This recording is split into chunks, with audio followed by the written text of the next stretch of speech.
জলবায়ু পরিবর্তনে ক্ষয়ক্ষতি প্রশমনে বাজেটে 0.76% বরাদ্দ যথেষ্ট নয় বলে মনে করে বাংলাদেশ পরিবেশ আন্দোলন বাপা। 2030 সালের মধ্যে বরাদ্দ 3% উন্নীত করার আহ্বান জানায় সংগঠনটি।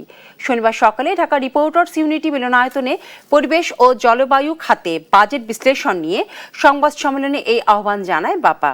নেতারা বলেন, বাজেটে পরিবেশের জন্য বরাদ্দ দেওয়া হলেও তার সবটা পরিবেশের সঙ্গে সংশ্লিষ্ট বিষয়গুলোতে খরচ করা হয় না।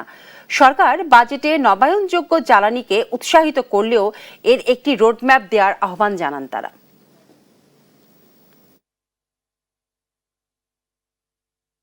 7 বছর হয়ে গেলেও আমরা দেখতে পাচ্ছি যে জলবায়ু পরিবর্তনের তহবিলে 100 কোটি টাকার উপরে আমরা নিজস্ব সক্ষমতায় বরাদ্দ দিতে পারছি না।